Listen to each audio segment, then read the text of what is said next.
ഉപ്പിലിട്ട ചെറുനാരങ്ങ അച്ചാർ. ഇനി ഇതിനായി നമുക്കൊരു ചീനച്ചട്ടി അടുപ്പിൽ വെക്കാം. അത് ചൂടായി വരുമ്പോൾ അതിലേക്ക് 2 ടേബിൾ സ്പൂൺ എണ്ണ ഒഴിച്ചു കൊടുക്കാം.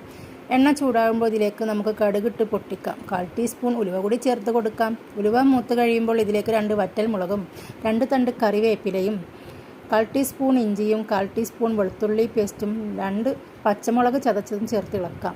ഇതിലേക്ക് 1/4 ടീസ്പൂൺ മഞ്ഞൾപ്പൊടിയും 1 ടീസ്പൂൺ മുളക് പൊടിയും 2 ടേബിൾ സ്പൂൺ അച്ചാറും പൊടിയും ചേർത്ത് നമുക്ക് നന്നായി മിക്സ് ചെയ്ത് കൊടുക്കാം. ഇതിലെ പച്ചമണം മാറുമ്പോൾ നമുക്ക് ഇതിലേക്ക് ഉപ്പിലിട്ട് വെച്ച ചെറുനാരങ്ങ ചേർത്ത് കൊടുക്കാം.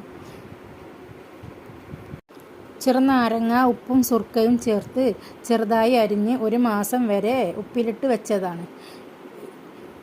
ഇതാണ് ഞാൻ ഇതിലേക്ക് ചേർത്ത് കൊടുത്തിരിക്കുന്നത്. ഇനി ഇതിലേക്ക് നമുക്ക് 1/2 ടേബിൾ സ്പൂൺ കായപ്പൊടി ചേർത്ത് കൊടുക്കാം. നന്നായി ഇളക്കി യോജിപ്പിച്ച് ഒരു 5 മിനിറ്റ് നേരം വേവിക്കാം. നമ്മുടെ അച്ചാർ ഇവിടെ റെഡിയായി.